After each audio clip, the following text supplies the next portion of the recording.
Hey guys, it's Ivy. Welcome back to my channel, and today I'm going to be doing my July wrap up. This is like super late, but I've been like procrastinating because I read so many books and there's so many books to talk about, and I'm just like dreading the editing process, I guess. So I've just been lazy, but I'm going to talk about them today. And I think I read like 16 maybe.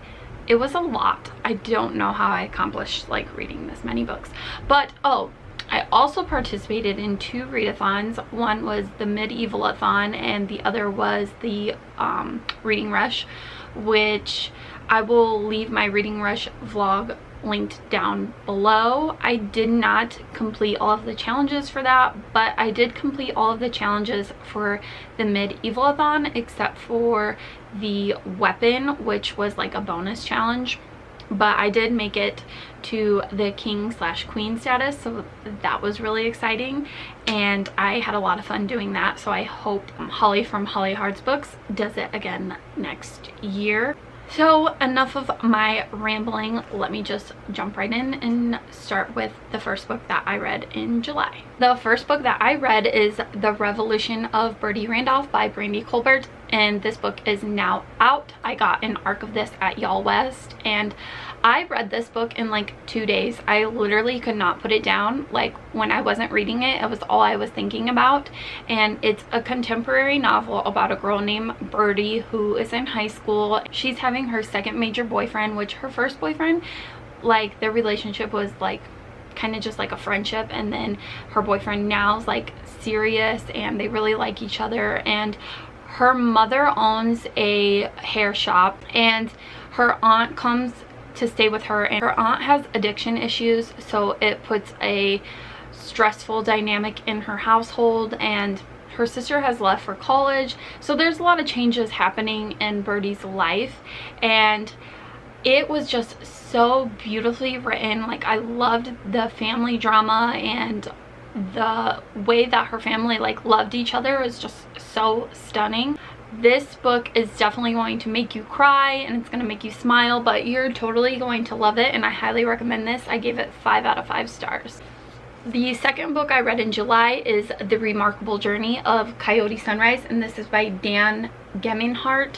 And this book is about Coyote, and her and her father live on the school bus, and they just travel all around, and it's about the people that come into her life when she needs them most. So Coyote's mother and sister died. It's just her and her father, and so they kind of like play these like fake roles. Like Coyote's not her real name, and Rodeo's not her dad's real name, but like that's what they call each other. She wants to go back to her hometown because her and her sister and her mother buried this box, and it has like memories of them together, and it's in this park that's like being destroyed. So she wants to go and get the box back, and so she lies to her dad in order to go back to their hometown because he doesn't ever want to go there. So she lies and says that she had this dream about, I think it was a cheeseburger or something, but it is just so good. It's funny. It made me cry. I listened to this on audiobook, which I also highly recommend. This book is just an awesome road trip story, and I really loved it, and I gave it 4 out of 5 stars. The next book I read is With the Fire on High by Elizabeth Acevedo, and I also listened to this on audiobook, which I highly recommend.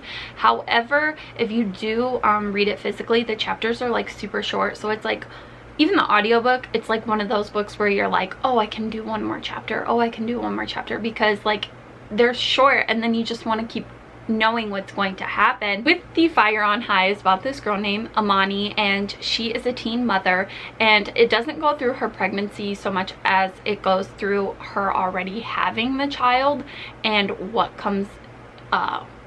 life comes with being a teen mom, which I appreciated that, because a lot of YA books will have like them getting pregnant and like being a teen pregnancy, but this one was her being a teen mom, but yet still following her dreams, which I really loved. She works at a fast food restaurant, but she wants to be a chef, so she is taking classes on cooking, and I just loved this. I loved the food and the recipes and Amani's friends and her and her grandma and her daughter's relationship.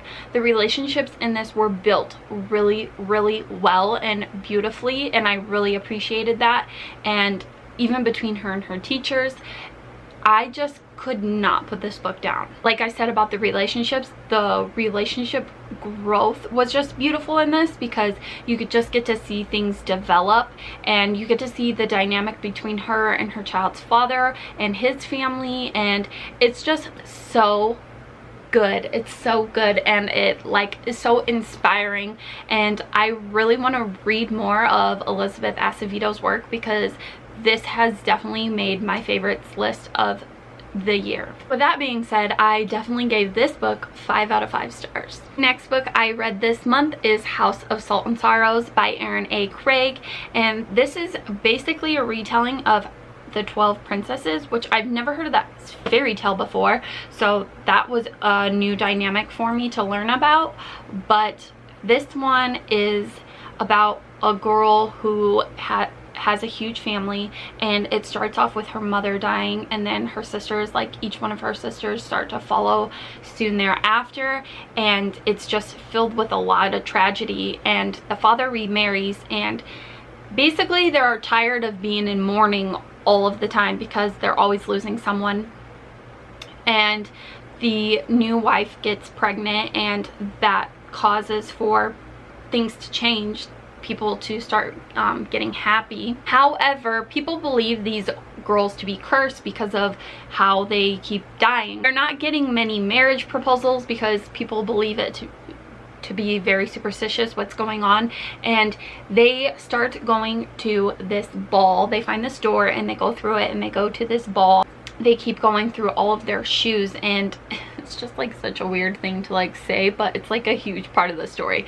And the dad's like, I keep buying you shoes, I don't understand. Anyways, so basically it's like they're just deaths and accidents and curses, and like I don't want to say too much because I don't want to give too much away, which I guess like what I'm saying could be rather confusing because I'm not explaining it very well. If you just, okay, so if you like curses and magic and dark stuff and like otherworldly type stories, then you're gonna love this. And I gave it 4 out of 5 stars. The next book I read is a collection of poems, and this is called Red Eyes by Jennifer Johnson, whom is my friend. I really did love these poems. I gave this book 4 out of 5 stars. There were some that I like really connected with, which I left tabs here. So one of them was Foolish, All Wrong, Your Thrill, and New Orleans, which I went to New Orleans with her, so it was just like kind of nostalgic to read that one. And then I let my roommate and my friend Yesenia borrow it, and she tabbed the ones that she liked as well. So I picked this book for the Medieval-a-thon. 4 out of 5 stars.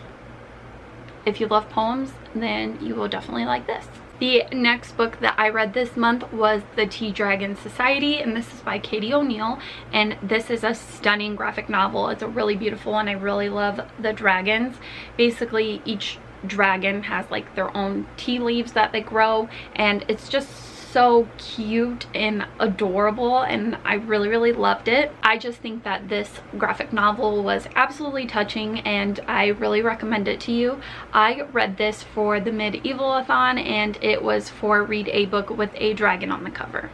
I did give The Tea Dragon Society 5 out of 5 stars. Next book I read for the Medieval-a-thon was Grace and Fury, and this was for a crown. This was Read a Book for someone who fights for the throne. I really didn't connect with this story whatsoever. I thought it was kind of boring. It's about 2 sisters, and one lies about the other one and gets her in trouble, and like, because women in this world can't read, and I just really did not like that. Like, I understand like that's part of the plot, but it just, I personally did not enjoy it. I just feel like we should move past stories where women can't read. Like, it's just like, I understand like it's like bringing things to our attention or whatever, but honestly I just don't enjoy it. And I'm kind of rambling here, but that's why I didn't like Fahrenheit 451, is because books were like banned, and I just was like not here for that, and I was not here for that concept this book either. I don't even know what I rated this. 2 stars. Like, I really just did not connect with this story nor enjoy it, so don't recommend. The next book I read this month was sent to me by Algon Quinn Young Readers, and this is Changeling, The Odd Mirror by William Ritter. And this book is about 2 boys, and one of them is a goblin and the other one is a human. And when the boys are babies, the goblin breaks into the house to switch them. He's gonna leave the goblin and take the human. However, the mom walks into the room, so he like quickly leaves, but he ends up leaving both babies. And so the mom raises them together, not knowing like which one is which. So their whole life they're trying to figure out which of them is the human and which of them is the goblin. And it's just a really good story. I really had a good time reading it. I did give it 3 out of 5 stars. I think that if you are a fan of Holly Black's work, you will definitely love this one. It, like, if you like the Spiderwick Chronicles or the modern fairy tales, the Tithe, Valiant, and Ironside, you will like this. It is definitely a good fall book if you like goblins and witches and woods and dark stuff like that. It is middle grade, so I did want to let you guys know that it isn't young adult. So if you read younger books, that it will be a little bit younger than the Valiant, Tithe, the Ironside thing. But if you like the Spiderwick, it's right in that age range. So thank you to Algon Quinn for letting me read and review that book. I had a good time reading it, and I also read it, side note, I read it while I was in line at Comic-Con, so every time I was just sitting there I was like reading it like continuously, and I did really enjoy my time. The next book that I read is Going Bovine by Libba Bray, and I read this book to get my leggings in the Medieval-a-thon. I read it as a thick paperback.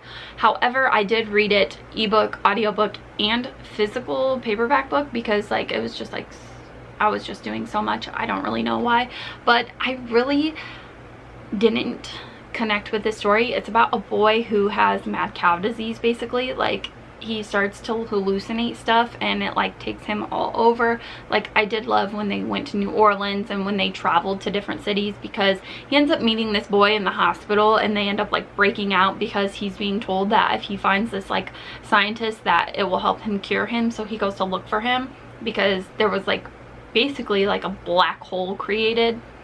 It's wild. This book is a wild ride, but it's really, really intriguing in theory, but executedly I think it was just too long. So for that I did only give it 2.5 out of 5 stars. Rolling into my reading rush books, which like I said, I'll leave that vlog linked in the description.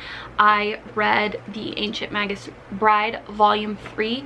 I remember when I read the first 2 that I really enjoyed this manga series, but having been a while, I guess I can't really remember everything that happened, and I didn't actually enjoy my time reading this. Like, I really didn't care about the story anymore. But it is about a girl who is basically, I think she's like orphaned and she's like whisked away into this magical world by Slay Beggy. I guess that's really all I can say, because like I said, I really don't remember anything, and I didn't enjoy this read, and I won't continue this series, unfortunately. So there's that. The next book I read was New Orleans Vampires, History and Legend, and this is by Marita. I don't know how to say her last name. This is a book about the history plus the legend, like the history around the legend, I should say, of certain things in New Orleans, and I really, really enjoyed this. I gave it 4 out of 5 stars. It's just like, if you love the city, if you love vampires, if you love just like creepy shit, you'll really, really enjoy this, and I do recommend it. Then I read Vanilla by Bill Morrell, and this is about a couple of boys who are friends, but then they start to be boyfriends and they come out as gay together, and it's told like in verse. Oh, there's a bookmark. And I really did not like this. Like, I do not recommend it at all. Like, I think that it was very homophobic and potentially very harmful to someone And I'm not a gay male, so I can't really speak on that representation, and I feel like maybe they were trying to go as in he's gay but asexual, which I can't speak to that either. So if you've read this, like, let me know in the comments down below how you felt about it. But I did go through Goodreads reviews to see like if I was just like being dramatic, and really I did not see anybody have anything good to say about it. So I don't think that I'm being dramatic. Like, I really think that this is a very harmful story for anybody who's gay, and I just really think that you should stay away from it if you're looking for a representation for gay males. Like, this is not it. This was really honestly awful, and I just can't wait to get rid of it. Then I read Queens of Geek by Jen Wild, and this was okay. It's about a convention. It's basically about this vlogger and actress, and it's told in different point of views, which I couldn't differentiate any of the point of views. Like, the tone sounded very much the same, and I just thought it was boring. Like, I didn't really enjoy reading it, and so for that I like didn't even rate it. I've come to the conclusion that like if I really hate a book, I'll like rate it like really low, but like if it was just like boring and I don't care for it, I noticed that I don't really rate them, because it's just like I don't really care, you know? So no thanks. Then I read the Guernsey Literary and Potato Peel Pie Society, which this book was good. It's about this woman who writes to this book club, and she ends up just going to the island that they're on to meet them because she wants to write about them. I read this for a book to film adaptation, which I do like the movie and I watch it a lot, but I always fall asleep watching it because I find it like very relaxing. If that doesn't sound weird, I don't know. I think it was just an okay book. It's not something that I'm drawn to ever pick up again, I don't think, because I'm just trying to find the perfect historical fiction for me, and I keep trying. It was a pretty good book. I do like the movie, so there's that. Then to get my breastplate for the Medieval-a-thon, it was read a shiny book, and for that I chose The Wicked Deep by Shay Earnshaw, and this was a reread for me, but I totally was blown away all over again. Like, Shay's writing is just so magnificent and stunning and beautiful, and it just whisks you away. And this book is about the Sparrow sisters, whom they were said to be witches, and the town of Sparrow like drowned them, and every summer since they come back and inhabit young girls' bodies, and they start murdering boys all over the island. And it's just so beautiful and mysterious and dark and atmospheric, and I feel I knew the surprising aspects would be taken out because I had already read it once, so I wasn't like shocked like I was the first time. However, like, this is a story I would definitely like reread over and over and over again, because it just rolls you away every single time, and it's just so good. So I did give this 5 out of 5 stars again. The final book of the month and of the Medieval-a-thon that I read was Gone But Not Forgotten, and this is by Philip Margolin, and this is a true crime thriller. True crime is real. I don't know. Basically, this book I read for a book that has yellowed over time because I've had it for a while. So I gave this 4 out of 5 stars. It is about this detective who like 10 years ago was on this murder case, and they thought that they found the murderer because these women were being taken, and left behind would be a red rose and a note that said gone but not forgotten. And then all of a sudden it happens again like 10 years later, and they're like, well, I guess we didn't get the killer, like what the fuck are we gonna do? So it is insane. This book is creepy, like it's very disturbing, but I was like so here for it. I highly recommend this if you like thrillers, or if you're like a fan of Law and Order. Just definitely pick this one up. I could not put it down. Like, it was incredible. And also, like, the ending, did not see coming whatsoever. So I was definitely shocked, and I really appreciated that shock value because it was just like, whoa. So there you guys have it. That is my long-winded July wrap-up. I think I read 16 books. I'm pretty sure that's what I counted, but I don't really remember. But anyway, so Medievalathon success, reading rush, yeah. I read a lot of bad books for the reading rush, and I just was like, whoa, why? I gotta get rid of these. So yes, let me know if you've read any of these books, and also if you would like to find me on other social medias. Those will be linked down below. And as always, I hope you guys have a beautiful day. Bye!